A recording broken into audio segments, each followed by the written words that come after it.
Olá, boa noite para todos. Sejam muito bem-vindos a mais um webinar do Vivadia, mais um webinar que a gente promove pela rede, né? Esse encontro de gestores do Brasil inteiro, em que a gente consegue aí discutir temas relacionados ao desenvolvimento do hemisfério direito do cérebro, temas super importantes para as escolas repensarem, trazerem aí para a sua realidade logo que possível, né? Tema esse que traz para a escola temas esses, né, que trazem para as escolas uma nova oportunidade de repensarem suas propostas de valor, que trazem para as escolas uma oportunidade de investimento para o ano que vem, né? Para apresentar para as suas famílias, para apresentar para novas famílias que vão conquistar. É um prazer estar aqui com vocês e receber vocês todas as quintas-feiras, né? Desde março que a gente está aqui nessa batida. Tema de hoje, certamente um tema uma abordagem bem bacana para um tema que é bem tradicional para a gente repensar. Eu estou super animado com essa discussão de hoje, né? Essa conexão de leitura e escrita, relação com criatividade. Hoje tem uma convidada super especial que já eu vou chamar e apresentar para vocês. Bom, é um prazer ter vocês aqui. A rede é uma iniciativa do Vivadia, né? Esse evento é um evento da rede. A gente tem um site, né? Uma página na internet que é rede.vivadia.com.br.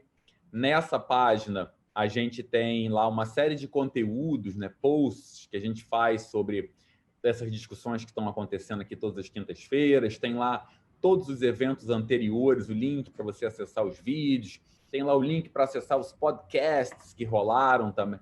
Esses encontros em formato de podcast, né? Pode ouvir na academia, pode ouvir no carro, pode relembrar isso tudo.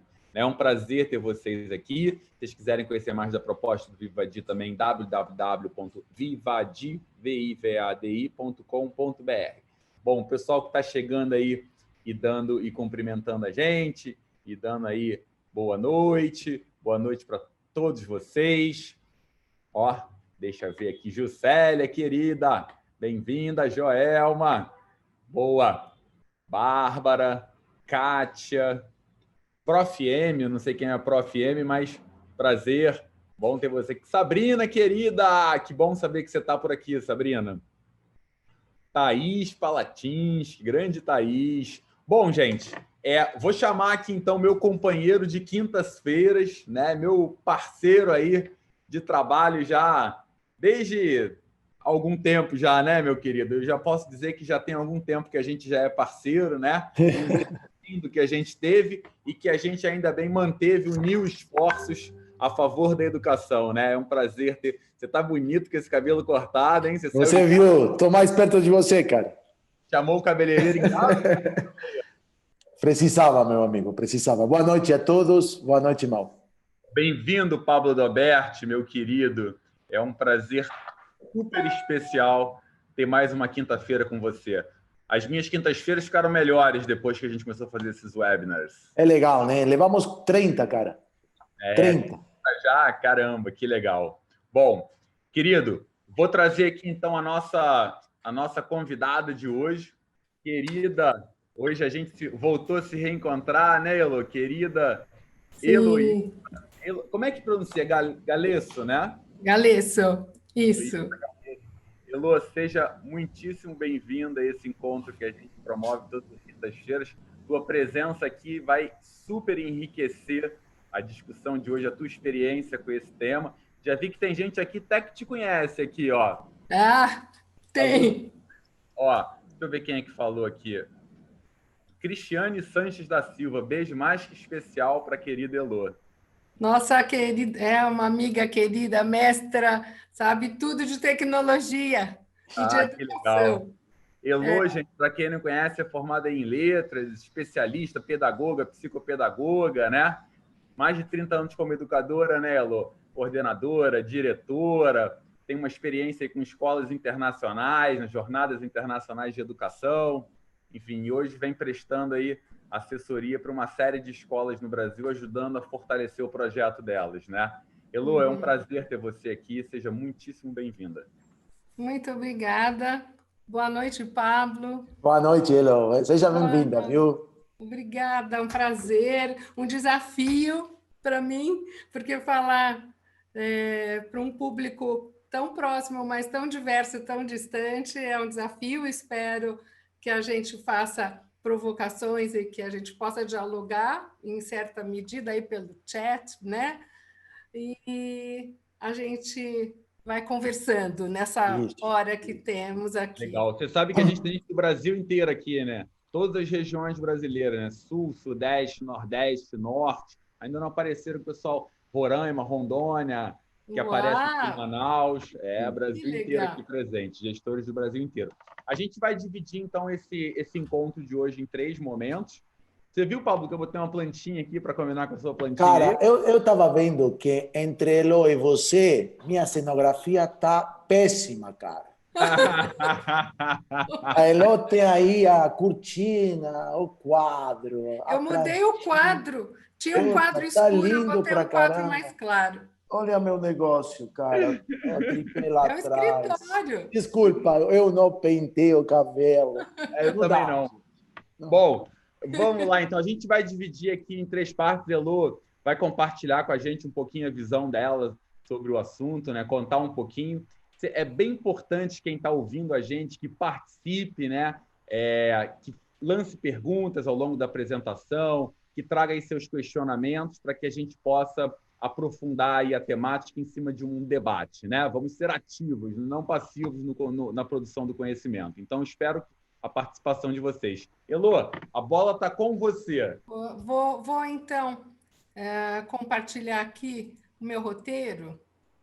Espero que eu. Posso só dizer uma coisa? Elo? Provavelmente Mau já falou com você, mas eu gostaria de ressaltar. O Sim, mais importante desse espaço, que o caracterizou desde o primeiro encontro que a gente fez, é um espaço simplesmente cujo objetivo é que qualquer pessoa que está assistindo consiga ficar pensando em alguma provocação que a gente fez.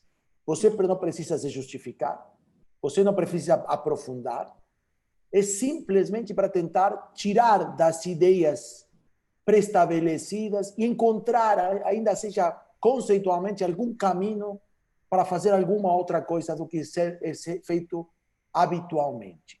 E esse campo da leitura e da escrita é um campo muito estereotipado, né? Você sabe disso. Então, se a gente abre expectativas novas, está cumprido o nosso objetivo. tá. É isso que a gente quer. Vamos lá. Vamos lá, vamos lá, vamos lá. Já está vendo minha tela?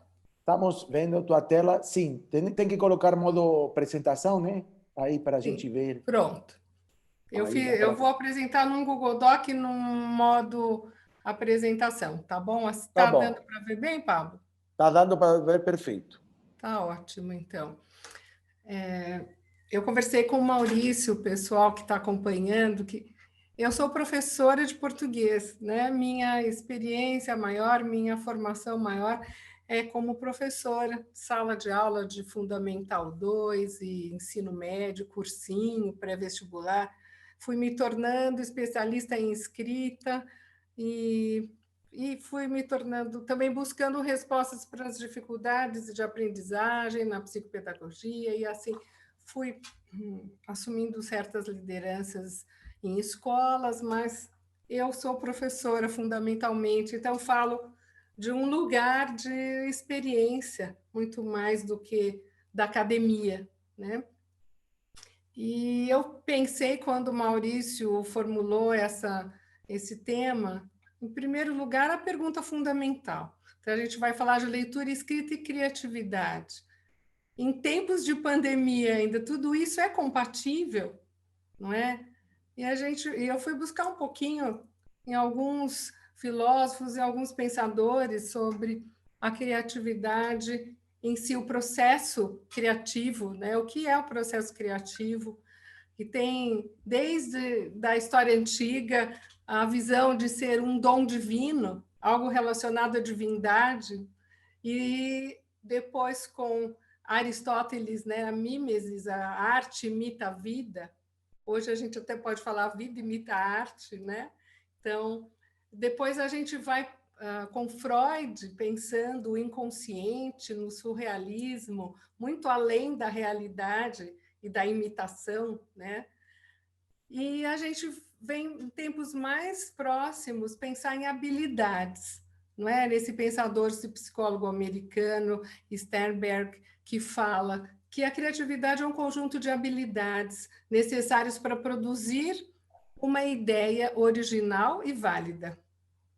Então, juntando todos esses pensamentos que não são excludentes, que são complementares, né?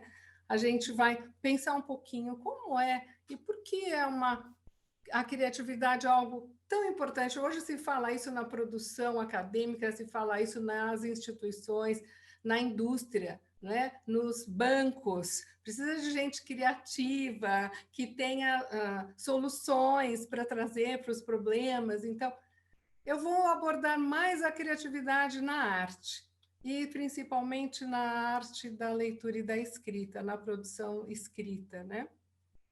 Mas vamos nos inspirar um pouquinho na arte da pintura, pensar aqui com o Magritte, né? Nessa famosa tela, Ceci n'est pas une pipe, não é um cachimbo, mas é um cachimbo.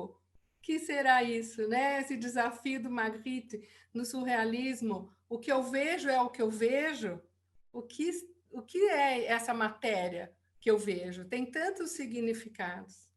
E agora, bem recente, rolou aí na rede, eu nem sei a autoria, essa brincadeira, essa paródia da obra do Magritte, Ceci n'est pas un président. Não precisamos pensar quem tem esse topete, né? E que não é presidente, não será mais. Muito criativo, quer dizer, em cima da criatividade do real, a paródia vai também ser uma resposta para a escrita criativa, né? Recriar a gente não cria a partir de nada, a gente cria e recria, acha uma linguagem que se remete a outras inspirações, a outros formatos. Então, a gente vê como isso é sem fim, é infinita, né? A possibilidade de criação. Nada mais clássico que a criação do homem, de Adão, né? Na Capela Sistina, e não ficou por aí, não. Olha aqui, na pandemia, quem criou isso? Pode tocar o dedo de Deus, mas é com álcool gel. Então, algo bem criativo, com humor, né? Que faz conexões. E a gente até fala, nossa, quem trabalha com arte, com propaganda, que gênio, que genial, né? Aqui numa mensagem também da ecologia, da preocupação com o meio ambiente, olhem que interessante, o formato, simplesmente a reordenação dos elementos, né, do ego para o eco. Então, a reordenação desses elementos, que aqui tem o homem como o mais alto cargo da pirâmide, num formato cíclico, muito mais orgânico e integrado, né? Então, vamos pensar na arte que se faz pelos artistas para a nossa escola, para a nossa vida docente, não é?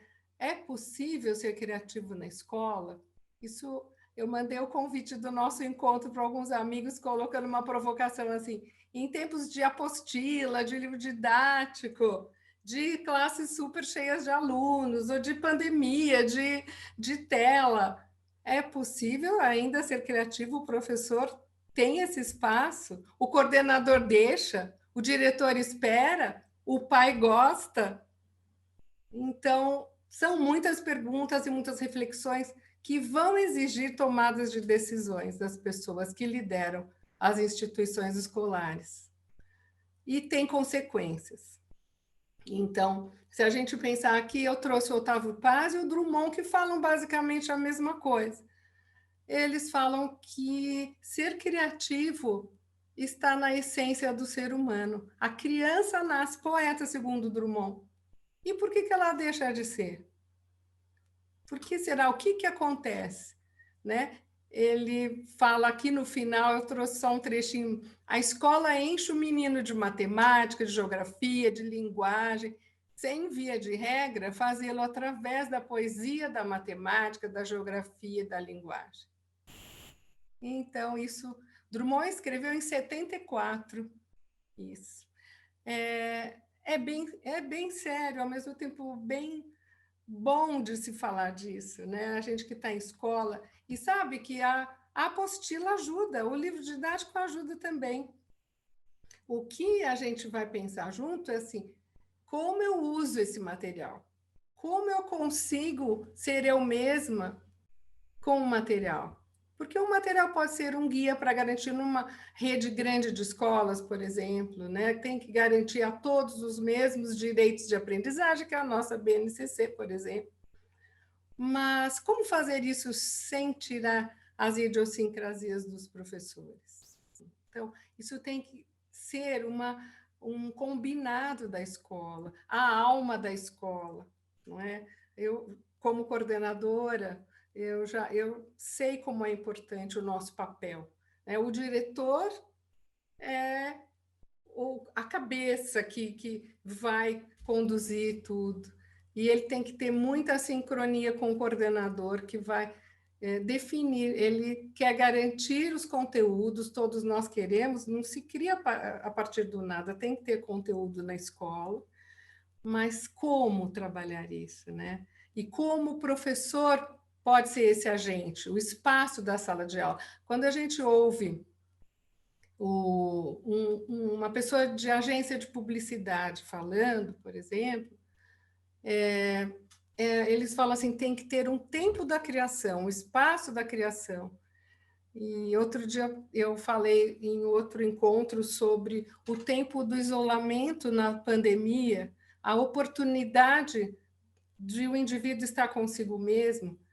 Tem perda de socialização, tem afastamento de amigos, sobretudo os jovens, para os adultos também. Mas tem uma grande oportunidade de estar consigo mesmo, de pensar. E esse tempo da reflexão, de buscar, de pesquisar, é o tempo também da criação.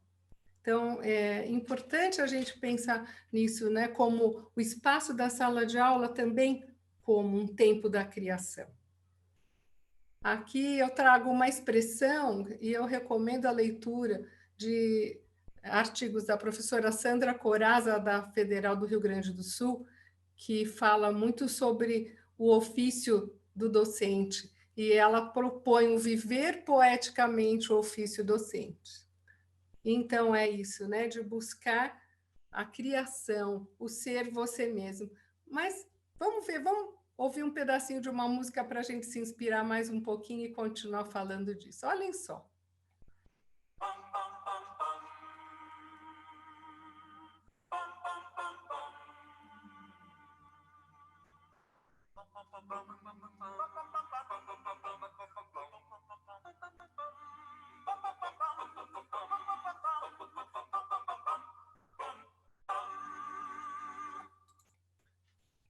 Apareceu na tela ou não? Só a música. Apareceu até ali a música, Lô. Ai, que bom. É porque aqui eu não tenho como saber. Quando é que Beethoven iria pensar na sinfonia dele só com vozes? Não é? Aquela maravilha de orquestra, daquele arranjo, e que ficou lindo também com essas vozes a capela, né? Eles fazendo os sons. É isso, essas coisas que nos inspiram e puxam o melhor de nós. A gente precisa ter em sala de aula também. Tem que ter na nossa vida. Não é? Eu estava conversando com o Maurício, tem gente que puxa o melhor de nós na criatividade, né? E se a gente criar uma escola com um ambiente assim, que puxa o melhor dos professores e dos alunos, acho que a gente produz muita coisa boa, né? Então, vamos pensar um pouquinho nessas perguntas que eu queria estar perto para conversar com vocês, mas quem sabe vocês escrevam aí no chat. Eu pensei nessa pergunta aqui, que também como professora, sobre a qual já refleti. O professor conhece seu potencial criativo? A liderança da escola dá espaço para que o professor exerça a sua criatividade? Se nós criamos a partir de alguma experiência, ou da nossa casa, do nosso ambiente, que tem música, ou de viagens, contatos com pessoas, né? Por leituras, por quadros que vimos, músicas que ouvimos, nós vamos compondo o nosso repertório. E esse conceito, para mim, é muito importante, né? O professor tem um repertório de vida, da origem dele, dos estudos dele, e ele precisa sempre estar nesse estado de aprendizagem, de contato com a cultura, com outros saberes, né? Então, a escola promove isso.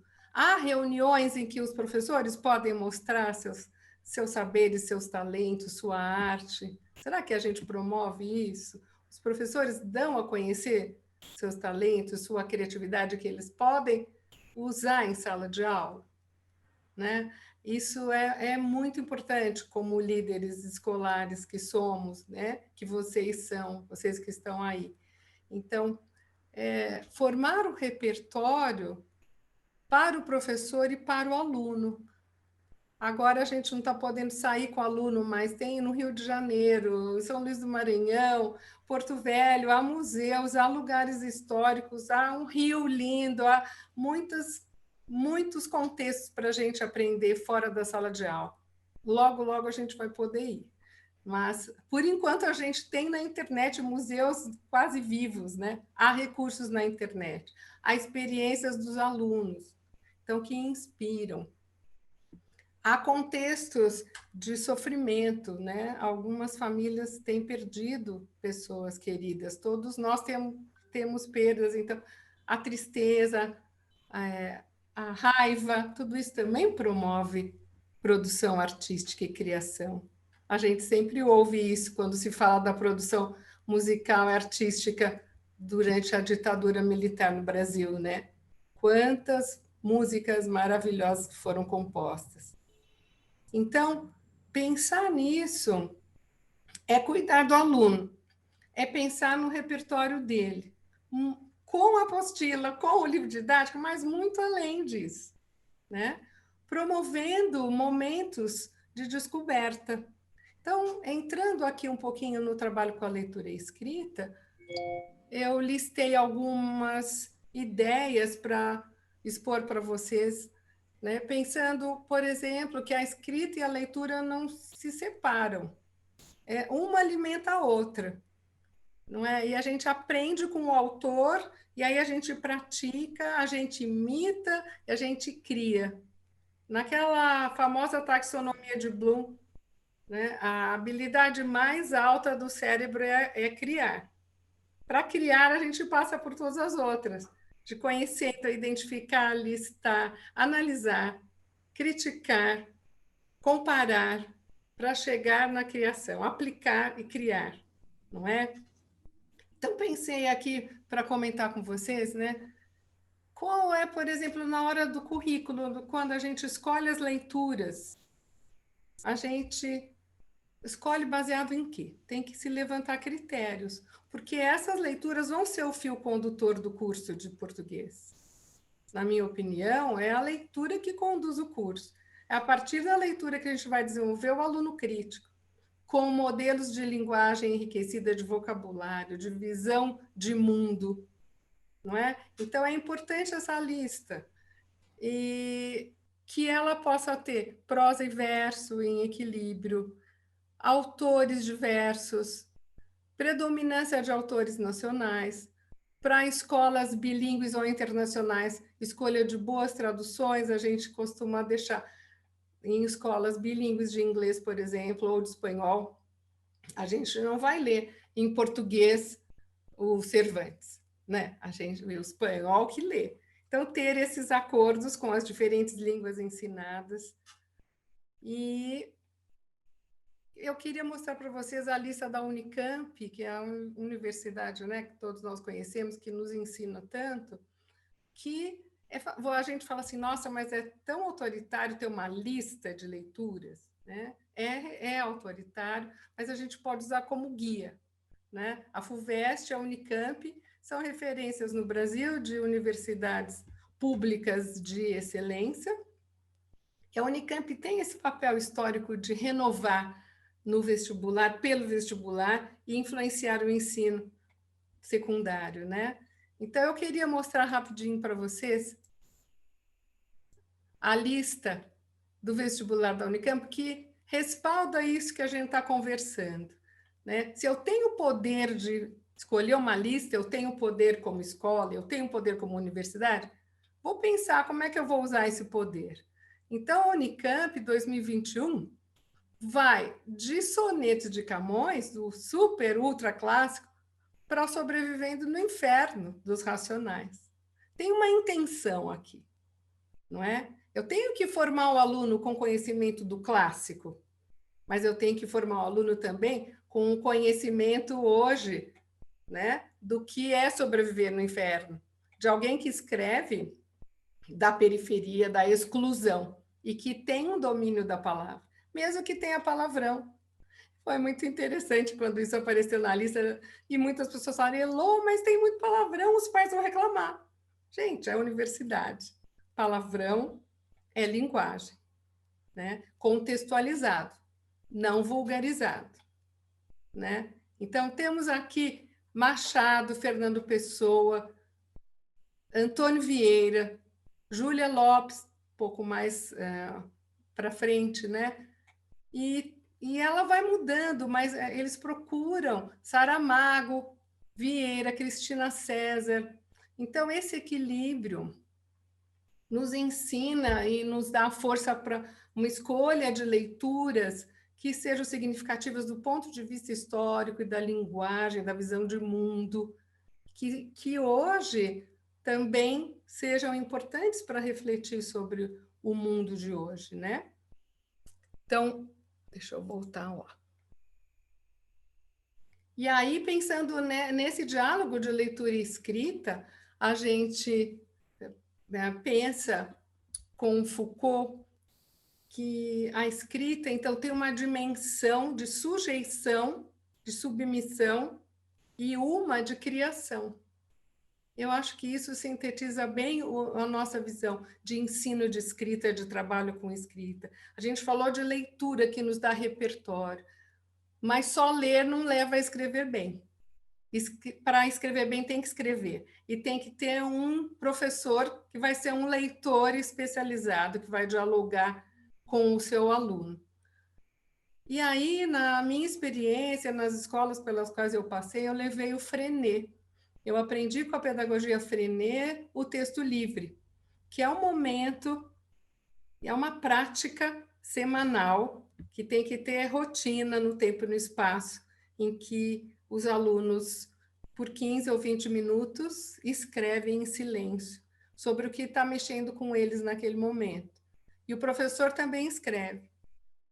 Essa prática é criada com o professor e o aluno, e é muito importante, e acontecem coisas incríveis, os alunos não querem parar de escrever. Eu tenho essa experiência desde quinta série até ensino médio. Só a palavra livre já é mágica, texto livre. O compromisso é com a escrita, então, aqueles que falam assim, eu não quero, não tenho nada para falar hoje, então escreve sobre a falta de assunto. Escreve sobre a falta de assunto. O que aconteceu? Eu também, então, tenho o silêncio criativo do contato consigo mesmo. Freinet pensava muito no coletivo, mas o indivíduo forte forma um coletivo forte. Então, essa prática, eu tive experiência e recomendo muito, né? Dos 15 minutos, que sejam semanais ou 2 vezes por semana, em que tem um caderno especial, que não é para corrigir, a pessoa compartilha se quiser. E ele traz uma rotina de escrita, um sentido.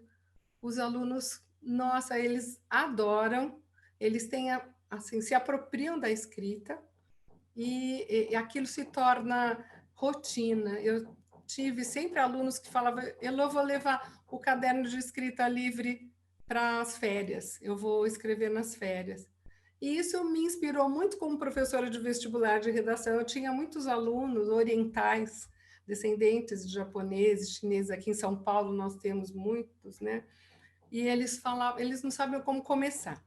eles quase que pediam para digitar a redação, uma coisa, professora, dita a redação, quase isso. Muita dificuldade de partir para a ideia inicial. Eu comecei a fazer texto livre com vestibulandos, isso foi incrível, porque assim, o que tem a ver comigo escrever sobre os rolezinhos se eu não vou fazer rolezinho? O que tem a ver comigo escrever sobre a importância de Santos Dumont na aviação, no ITA, se eu não sei nada?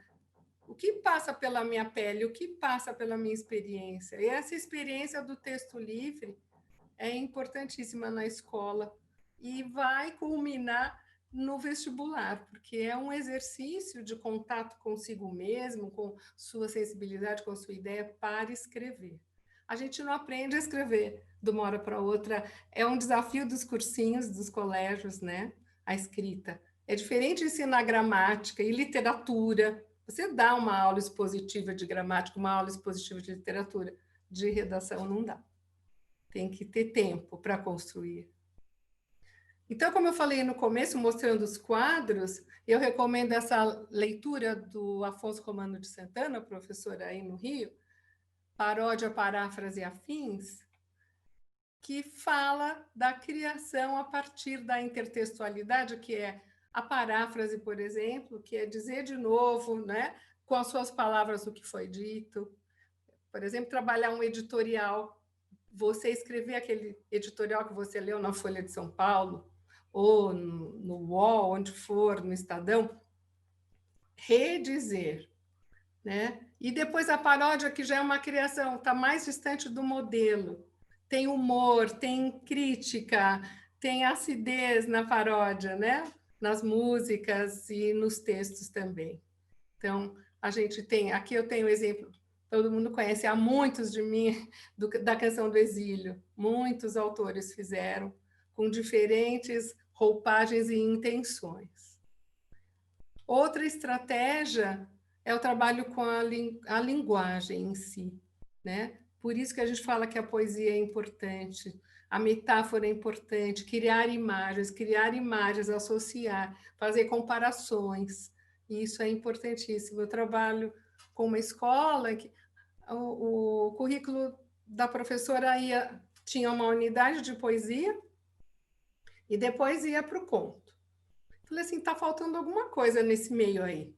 Vamos falar de prosa poética, vamos escrever em prosa poética. E aí eu não achei nenhum texto facilmente, assim, resolvi escrever para eles, para os alunos de 5º ano, um texto em prosa poética. E foi bem interessante, bem bonito como os alunos receberam. Eu vou ler só um pedacinho, a gente tem 1 minutinho ou não? Já estamos na hora. Tem algumas questões aqui Tem umas questões para a gente aprofundar. Tá, então eu vou deixar, porque depois a gente pode compartilhar isso também com as pessoas. Legal. Né? Boa. Assim, só falando da prosa poética, para estimular os professores, né, a quebrar um pouco só a poesia, só a prosa, o texto, a linguagem, né, o que a gente fala assim para aprender com a literatura para escrever é isso, o manejo da linguagem, criar imagens, usar uma pontuação expressiva. A pontuação que organiza é importante, é a pontuação que ajuda na expressividade, é outra coisa importante. Então, a gente para por aqui, assim a gente vai conversar a partir das perguntas, né? Legal. E só para terminar, que eu gostaria de dizer que eu pensei assim, para a gente pensar uma pedagogia de possibilidades. Isso que eu estou falando não tem nenhuma resposta tão certa, né? Mas eu acho que muitas certezas paralisam e engessam a gente como educador. Então, vamos ver mais as possibilidades que a gente tem nas nossas equipes, nossos professores. Vamos criar mais com eles para que a escola seja mais feliz, mais autêntica, menos paralisada, né? Legal, Então, Elô. as ordens, vamos lá, vamos ver. Ótimo, Elô. Não, o movimento que a gente está fazendo justamente é esse, sim. Explorar novas pedagogias, digamos assim, né? ela não só... A gente falou aqui muito de uma pedagogia mais líquida, a gente já falou aqui sobre uma pedagogia do silêncio, né, Pablo? Agora você traz a pedagogia de possibilidades. Então, explorar essas diversas possibilidades em torno dessa palavra pedagogia, né, que é essa intermediação entre ensino e aprendizagem, é super interessante. E a gente tem aqui, né, complementando muito a Eu vou tirar da tela, tá bom? Ótimo, tá bem. Conecta bem com o que você está trazendo também, e o Pablo vai contar um pouquinho aí sobre o que a gente tem pensado, né, sobre esse tema de leitura e escrita, né, e quais são as provocações em torno disso. Paulo, meu amigo. Beleza, você quer que eu fale e depois a gente recolhe as intervenções das pessoas, certo? Isso, exatamente. Beleza, eu vou fazer uns 10 minutos. E vou aproveitar, Elo, que você não nos escutou ainda. Eu vou te contar o que a gente faz e a audiência vai nos ouvir, tá bom? Sim. A gente tem uma primeira tese, um primeiro diagnóstico. E claro que o diagnóstico que a gente faz não é aplicável a todas as escolas. Mas, em qualquer caso, ele é suficientemente válido se é aplicável à maioria das escolas. Porque nós trabalhamos com uma visão de escala das escolas. Qual é a tese? E as palavras podem ser utilizadas de diferentes maneiras. Mas a gente diz que a escola tem muita língua e pouca linguagem. Essa é a nossa primeira tese. E isso o que quer dizer, segundo nós? Que a escola tem um processo de o que eu chamaria domesticação da língua. Uma presunção de que o menino, aos poucos, vai dominando a língua e vai conseguindo consertar ela de tal modo que ela acabe sendo um código fechado. Essa não é uma intencionalidade consciente da escola, mas é uma consequência da estratégia de abordagem do mundo da linguagem. Quando a escola alfabetiza uma criança, ela alfabetiza com a pretensão de estar fazendo uma instrução técnica da criança. Ela aprende a ler, quer dizer, a decifrar os símbolos que compõem as palavras. Não necessariamente aprende a compreender, nem muito menos a fazer operações mais complexas sobre o livro. E quando ela faz análise semântica, análise sintática, estruturação da língua, etc., etc., também a escola presume que quanto maior grau de domínio da criança a respeito da língua, melhor. A gente tem a tese contrária, que é muito melhor ser dominado pela língua que dominá-la. Ser ultrapassado pela língua que tentar controlar a língua. E que a gente precisa trazer um pouco do que você trouxe agora no mundo escolar, que são experiências, vivências, onde a língua é inacabável, é insondável, é complexa, é misteriosa, é polissêmica. Ela é tão líquida que nunca cabe na previsão. Né? Quando você escreve, acaba nem sabendo o que você vai escrever. Há uma série de fenômenos e figuras retóricas o que você chama, de alguma maneira, abordagem poética da linguagem. Né? E isso conecta imediatamente com o registro artístico da língua e fuge do registro técnico da língua. Então, essa é a nossa primeira tese. A tese de que precisamos mais linguagem e que a linguagem deconstrói. A linguagem nos submerge, nos mergulha em um registro mais aberto, mais complexo, mais sofisticado e muito mais interessante. E que precisamos criar dispositivos, experiências e processos nas escolas que alimentem o contato das crianças com esse registro daí. Esse é uma primeira tese. Uma segunda tese que a gente tem a ver com as bibliotecas das escolas. Né? Nossa leitura é mais ou menos assim. A biblioteca sobrevive nas escolas, e a grande maioria das escolas do país, estou falando das escolas particulares, tem biblioteca. Mas praticamente nenhuma delas tem orgulho da biblioteca que tem. Nem físico, nem dinâmico. Quer dizer, nela não há o que ela gostaria que viesse, nem acontece o que ela gostaria que aconteça. É, muitas vezes, um dos lugares mais degradados da instituição. Ainda assim permanece. Qual é a nossa leitura disso? Nossa leitura disso é, ela permanece porque é um desejo que a escola não abriu mão, que a comunidade não abriu mão. Esse é um valor importante. A biblioteca representa um valor importante. Mas ela não consegue, como espaço dinâmico e simbólico, promover esse valor. Então, é uma sorte de ruína de um desejo que não prospera. Então, a gente parte da tese de que temos que, vou usar um verbo que funciona, né? Hackear as bibliotecas. As bibliotecas escolares precisam ser reinventadas. Eu vou compartilhar aqui um minutinho a tela, a ver se funciona a metáfora que a gente usa.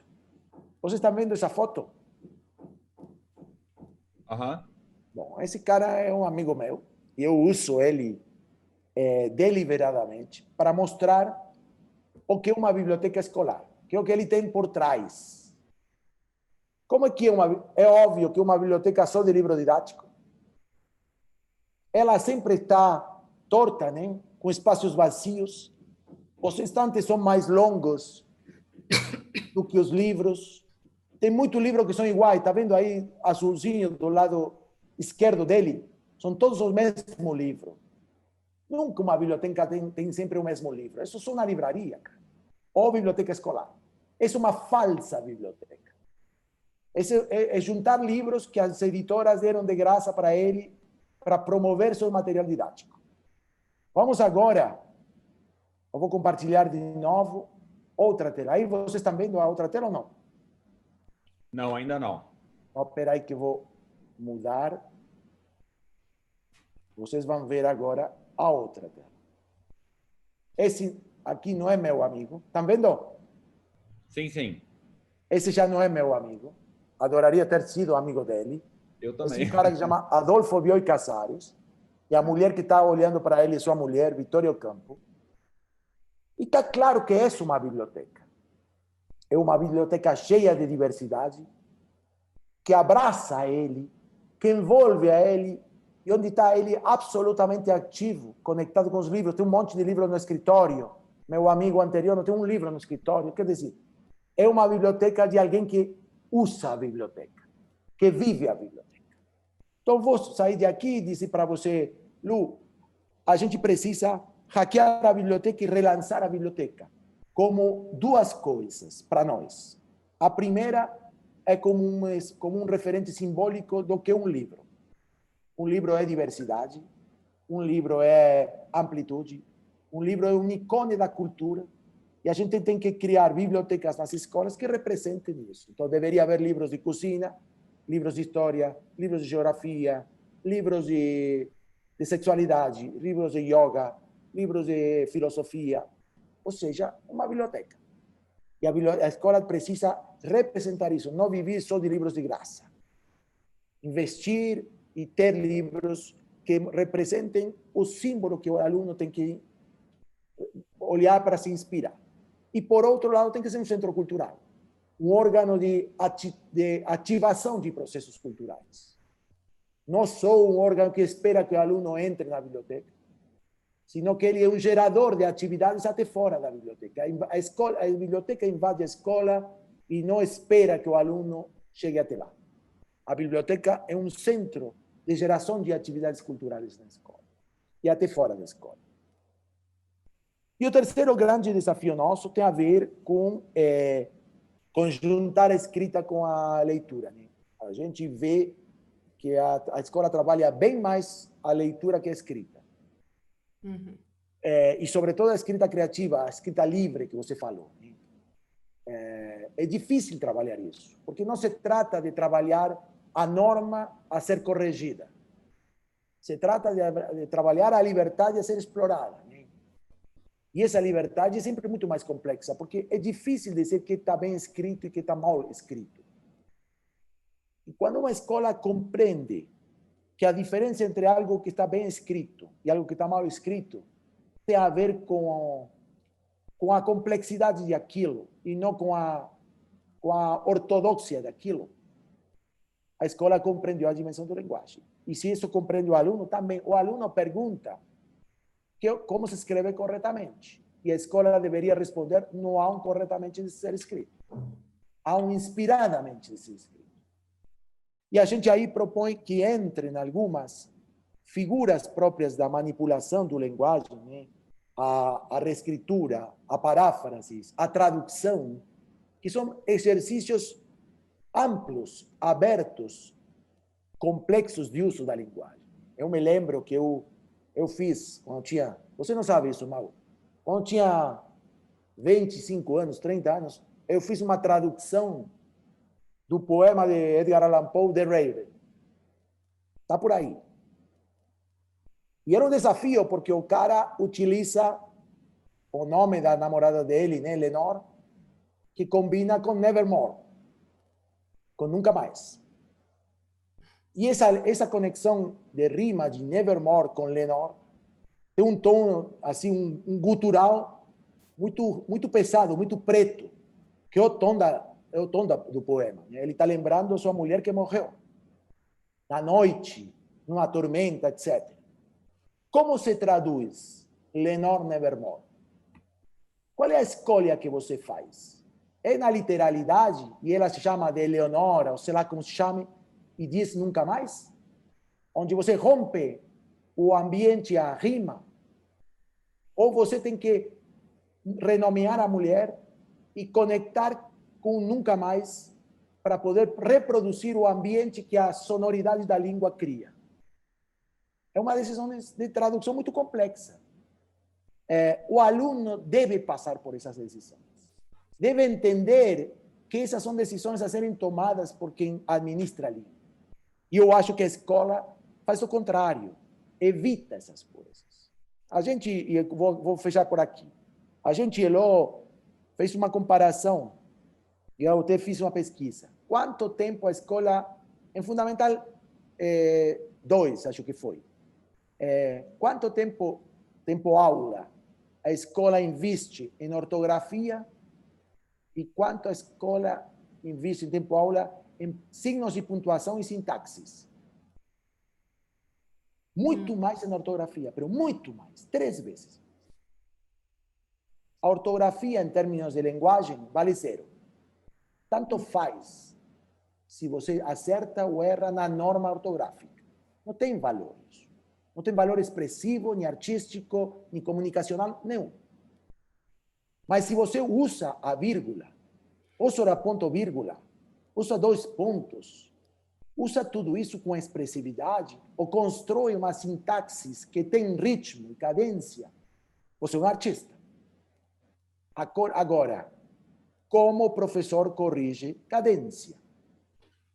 Cada professor tem um problema muito mais grande e a correção é muito mais trabalhosa. E o aluno pode discutir interminavelmente se a correção foi feita corretamente ou não. E pode vir a mãe e o pai a discutir também. Mas só isso vale. Então, a gente está trabalhando por aí, esse é nosso programa, a gente está chamando o nosso programa de Cultura da Linguagem. E daqui a pouco a gente vai publicar já um primeiro documento de como ele se estrutura. Eu simplesmente soltei algumas provocações e algumas ideias para vocês terem uma ideia, e ela tem uma ideia de qual é a nossa agenda de trabalho hoje no Vivadia. Mal, devolvo a palavra para você. Legal. Bom, você sabe que o Pablo tem vários textos escritos sobre essa coisa da biblioteca, né? Ele é um fascinado e a gente super se conecta com esse assunto. Eu também já tive livraria, né? E também sempre dá para ver aqui atrás o restante que sobrou, né? Então esse é um assunto que a gente adora. E eu acho que, Pablo, eu já te contei essa história uma vez, né? Aliás, antes de eu contar a história, nas fotos que você mostrou, na comparação entre as fotos que você mostrou, tem uma coisa também que eu acho que é super interessante, que é o seguinte: na primeira foto, além de todos os aspectos que você está colocando, existe a ausência de uma coisa que na segunda parece muito forte, que são símbolos de conexão, acho que emocional, da pessoa com aquele espaço. Então, qual a outra foto? Não é essa outra. Se a gente observa essa segunda foto que você mostrou, a gente percebe alguns elementos do tipo o porta-retrato com a foto dele, eu não sei exatamente quem... Não foi essa, foi a outra que você mostrou, mas enfim, pode ser essa daí também. Mas você coloca lá o seu Serre Livre, na outra foto que você tinha mostrado, tinha um porta-retrato com a foto de alguém, não sei se é dele, da esposa dele, tem uma coisa meio solta. Então você começa a deixar... Aqui na minha, por exemplo, tem, né? Então as crianças gostavam de vir aqui porque sabiam, tem um porta-retrato aqui do lado esquerdo, ele vai fazendo as coisas, meio que vai deixando espalhado, né? Então tem elementos que, além da abraçar... A biblioteca tá viva e está conectada, Mal. Viva e conectada emocionalmente com ele, né? Então, Isso. assim, aqui na minha, por exemplo, tem uns bichinhos, meus filhos gostavam de jogar porque tinha uns bonequinhos, aí pegavam uns livros, falavam assim, esse livro é desse bonequinho aqui. E eu acho que essa biblioteca da escola falta muito dessa linguagem nela, né? A linguagem que está na parede, a linguagem que está no simbólico, né? Ao longo até da própria escola. Então, essa é uma primeira coisa. A segunda coisa, eu me lembro, eu trabalho aqui numa escola aqui no Rio de Janeiro, que eu sempre achei absolutamente fantástico, porque as crianças desenvolvem um hábito de leitura enorme. A gente já falamos sobre isso, né, Pablo, em algum webinar sobre isso. E esse hábito de leitura, ele é assim, hábito mesmo. O meu filho tem 12 anos e desde a semana passada ele está lendo aquela biografia do Leonardo da Vinci. Ontem ele chegou para mim e falou assim, pai, faltam 20 páginas. E a minha filha, que estudou em outra escola que não é essa, falou assim, caraca, Theo, eu ia demorar um ano para ler esse livro. 12 anos ele anda... Aquela escrita pelo Walter Isaacson. Então, assim, e ele está fascinado, porque ele, desde pequeno, a sala de aula dele, a sala de aula dele na escola era uma mini biblioteca. E tinha tudo que era possível dentro da sala para ele poder consultar e ler. E ele se conectou com a leitura através dos gibis, né? E outro dia eu fui pegar um texto dele e é impressionante como é que ele reproduziu de maneira muito criativa a maneira de falar do gibi no texto dele. Então, a própria sala de aula era sua biblioteca, né? Então, eu acho que a criação desse tipo de ambiente, rituais, rotinas, ajuda muito a gente criar essa cultura de linguagem, que foi o que o Pablo está trazendo aí. Bom, eu vou trazer algumas perguntas aqui. O papo tá bonzão, o tempo passou aqui. Daqui a pouco me mata. Já quase passou a hora, né? Vamos lá. Eu vou trazer aqui uma fala da Sabrina. A língua precisa ser uma ferramenta de comunicação e precisa ser o mais democrática possível. Em um país com a diversidade do Brasil, quando as linguagens periféricas ou as linguagens que surgem a partir de nossos debates, por exemplo, a linguagem neutra, são consideradas um erro ou não são validadas e nos prendemos ao preciosismo da forma, a língua perde sua principal função. A língua precisa traduzir seu povo e evoluir com ele. Depois a Joelma. A intertextualidade promove a cocriação. É preciso que nós, docentes, possamos organizar o aprendizado a partir dessas possibilidades de ler o mundo que nos cerca. Nesse sentido, lembro de uma frase que traduz essa analogia. Estou sem óculos, está bravo aqui. Essa abordagem poética nos diferentes registros do que se quer comunicar. Nascemos sem asas, mas com a capacidade de as sonhar. Agualusa. Elo foi muito clara na sua abordagem quando mistura diferentes linguagens e a paródia como gênero que aproxima leitor e sentidos. Que essas estratégias nos façam reinventar novas dinâmicas de leitura e escrita criativa e não apenas cópias vazias. Parabéns pela excelente exposição. Então, vou deixar, Elo, você para fazer uns comentários em cima do que o Pablo traz e desses comentários. Depois passo a bola para o Pablo também comentar um pouquinho isso tudo que a gente está falando. Eu consegui ler rapidinho o que uma pessoa comentou aí no chat e eu juntei com o que o Pablo falou sobre a domesticação pelo pelo ensino do código fechado, né, como um código fechado na alfabetização. E a pessoa que colaborou com a gente escreveu sobre a criação como uma necessidade muscular do pensamento, como um exercício de musculação para criar. Eu achei bem legal e eu acho que a gente conecta isso, porque é trabalhoso criar, é trabalhoso ser criativo, né?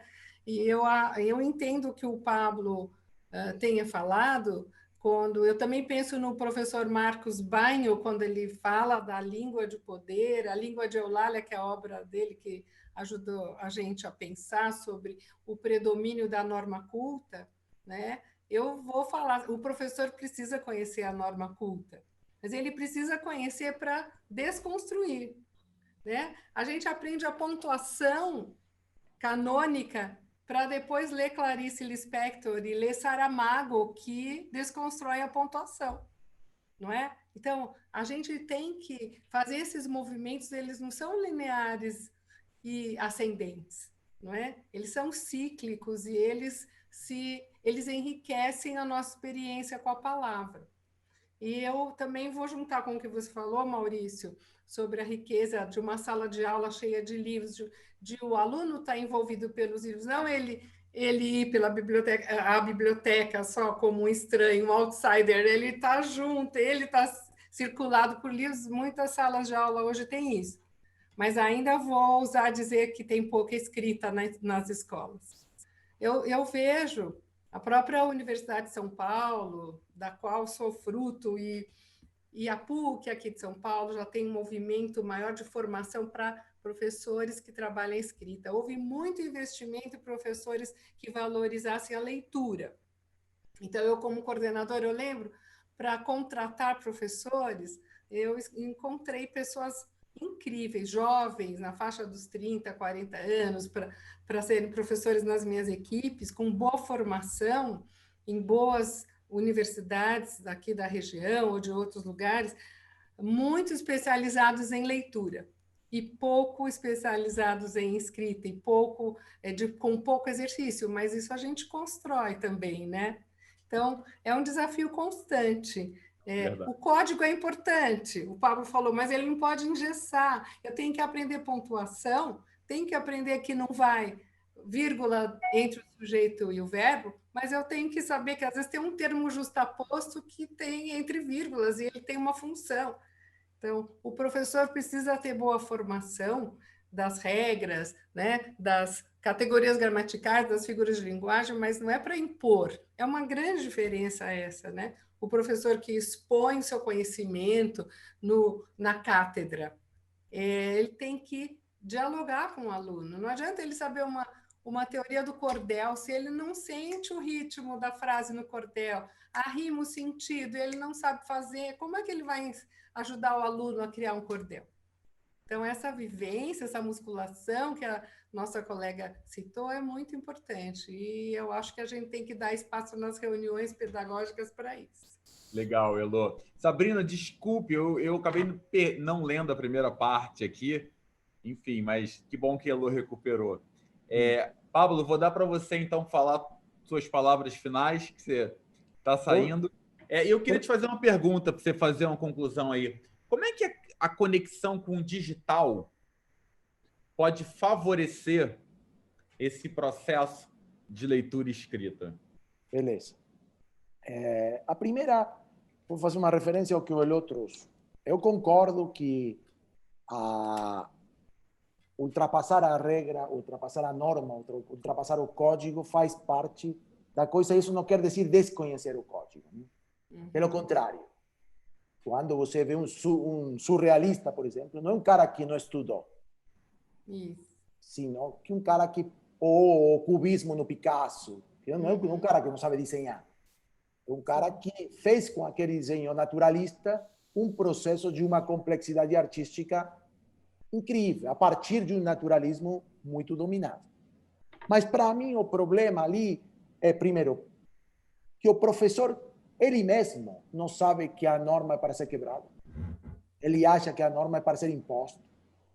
E, por outro lado, há um passo muito inicial, muito fundacional para mim, que é preparar a nossos alunos, autorizar a nossos alunos a quebrarem, a errarem, a provarem. A gente faz isso como uma sequência lógica, sabe? Primeiro domina o código para depois quebrá-lo. Não funciona assim. São processos imbricados, interrelacionados. Se ele, desde o primeiro dia, não usa o código e quebra o código, nunca vai chegar a hora que ele quebre. Porque o código cristaliza muito. Né? Que é a famosa cena, aquela do filme A Sociedade dos Poetas Mortos, né? Quando ele quebra, rasga as folhas do livro, né? Tentando mostrar que aquilo não é letra morta, é letra viva, né? E aquilo intervenível, e etc. Então, me parece que há ali alguns símbolos que a gente deveria construir para que o código não fique um tijolo, né? Acima dos alunos. Que isso que eu sinto que muitas vezes acontece.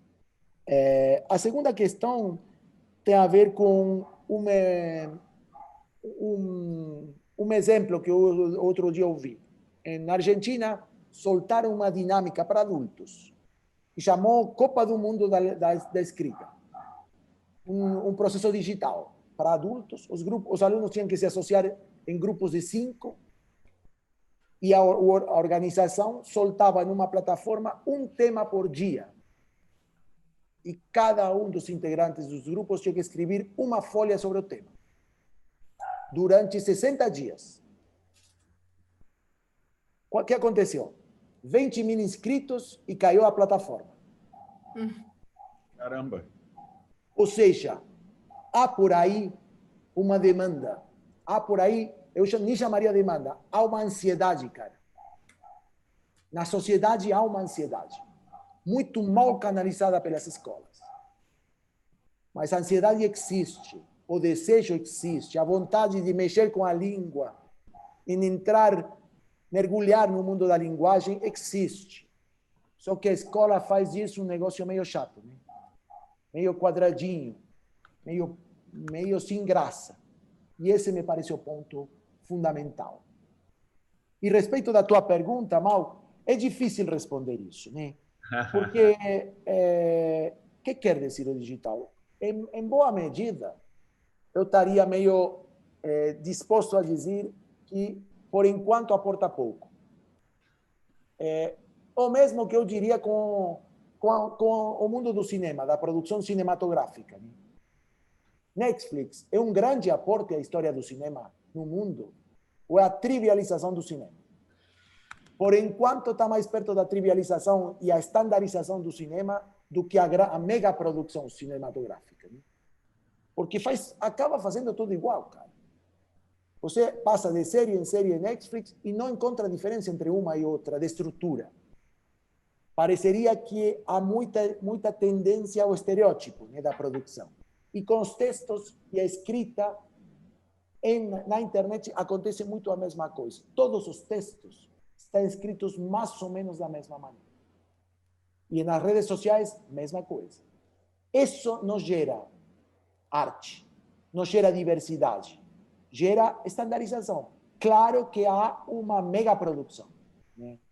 Nunca houve tanto texto. Outro dia eu li uma estatística que dizia mais ou menos que a quantidade de material escrito durante 20 anos, no começo do século XX, é igual ao que se produz hoje em um dia.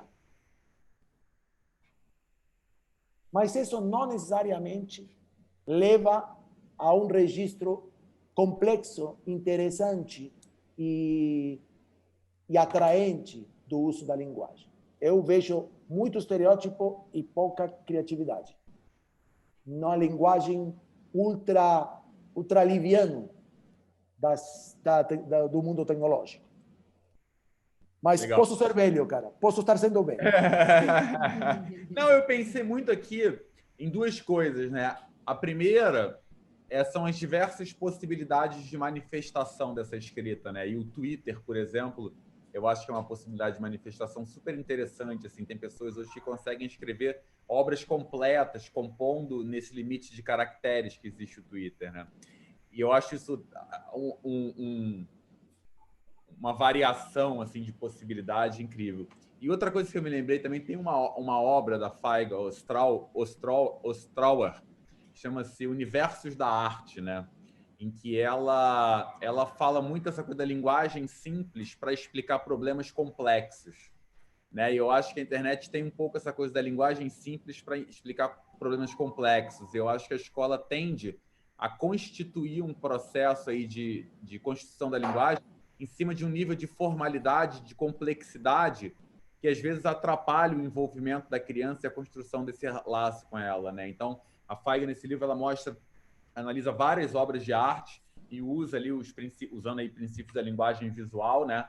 E mostra como é que todo artista é fruto de influências que busca, né? E além, obviamente, do seu tempo histórico. Então, eu acho que, por um lado, essas influências que tem muito a ver com o repertório do professor, que foi o que a Elô trouxe, né? Por isso, o investimento, né? E a gente com Vivadio, com o programa Cultura de Linguagem, a gente investe muito na formação do professor, na equipe que está ligada a isso, né? Eu acho que investimento na formação do professor traz essa possibilidade de você ampliar esse repertório, de você ampliar a quantidade de influências que você traz para o aluno poder se inspirar, né? E tem essa coisa do seu tempo histórico. Então, o nosso tempo histórico é um tempo em que você tem essa tecnologia e uma forma de escrever muito diferente, né? Então, acho que conectar essas duas coisas cria uma possibilidade de explorar a linguagem, eu acho incrível. Bom, o papo está ótimo, a gente, como sempre, vai cumprir o nosso horário, né? Então, como toda quinta-feira a gente termina pontualmente às 19h30, ou seja, já estouramos. Eu vou só trazer o comentário aqui do Bonilha, que fala: gosto muito de ver uma biblioteca com diversos ícones além dos livros. Os livros são uma maravilhosa mídia. Gutenberg foi um iluminado ao criá-la.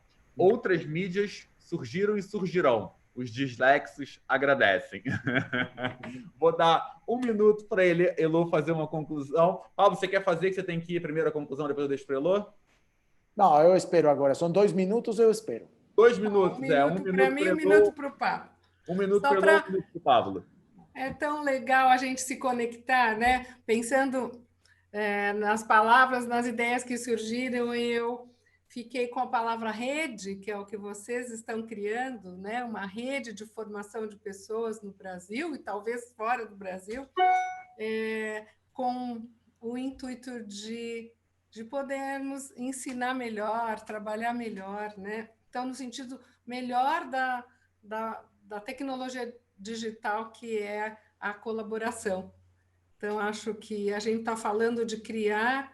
Criar é um processo tão individual e tão coletivo. Me faz até pensar, estou fazendo umas conexões inevitáveis com a vacina, a discussão da vacina ser um direito individual ou um dever, uma responsabilidade com a sociedade, mas isso é outra conversa, né? É a coisa do individual e do coletivo. Então, acho que hoje a gente teve um tempo para ficar em rede, isso pode se multiplicar e a gente pensar, focar num aluno do século XXI que precisa tanto se expressar, tem tanto a dizer, seja no Twitter com 240 caracteres, então a capacidade de síntese é importante, seja no ensaio, no vestibular da Fundação Getúlio Vargas, por exemplo, em que ele tem que analisar coisas, né? A gente tem que ter esse espaço de expressão nas nossas salas de aula. E eu fico por aqui. Eu agradeço a oportunidade que vocês me deram. Obrigado, Elô. Foi um prazer ter você aqui. E, a gente já tem outro já previamente combinado para a gente fazer junto. Vou guardar segredo por enquanto, tá? Muito bom. Vamos, sim, vamos continuar. Bom, sim, vamos continuar. até menos do que 1 minuto. Hoje a gente, como estávamos trabalhando no nosso programa de cultura da linguagem, chegamos a uma conclusão, que seria quase um símbolo do programa.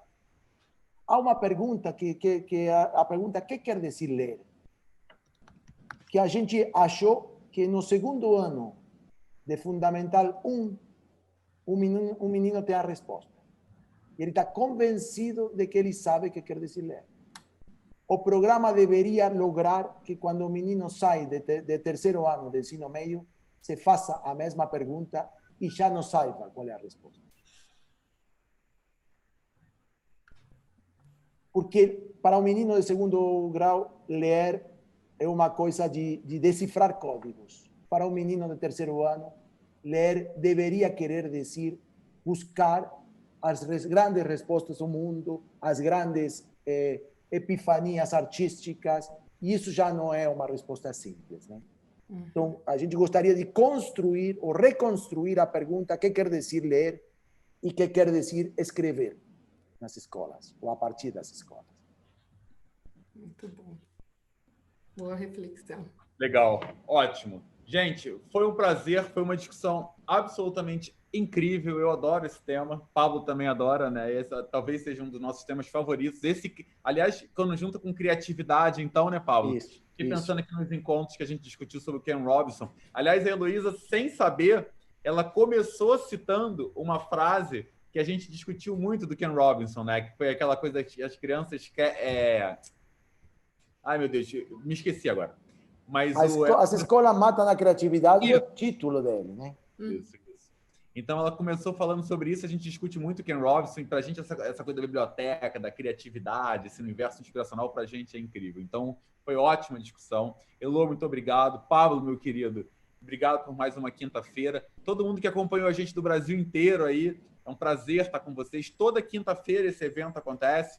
Acompanhe o rede.vivadia.com.br, acompanhe o Vivadia nas redes, né, pelo Instagram, pelo Facebook, que a gente está sempre entregando bastante conteúdo para gestores de escola no Brasil inteiro, né? Em breve a gente também vai estar compartilhando algumas experiências do que está acontecendo nas salas de aulas que estão mudando com o Vivadia, né? A gente está promovendo aí uma grande transformação. É muito bom ver assim escolas trazendo resultados do tipo assim, eu participei de uma live segunda-feira com uma escola, né, que é parceira do Vivadia, e a emoção dos pais ao conhecerem a proposta que a escola está trazendo em parceria com o Vivadia de leitura escrita, de criatividade, de socioemocional, é absolutamente fantástico. Então, tem sido um prazer circular e participar desses eventos com as escolas e ver a reação das famílias super aceitando que, finalmente, a escola está entregando e cumprindo uma dívida que existe histórica, que é investir em outros aspectos além do cognitivo. E para a gente é um prazer estar nisso. Então, obrigado pela presença de todo mundo. Obrigado, Elô. Obrigado, Pablo. Uma ótima noite. Obrigado, Mal. Obrigado, Elô. Obrigada. Boa noite para todos. Muito prazer. Valeu. Igualmente. Tchau, tchau. Tchau, tchau. Tchau, tchau. Obrigada.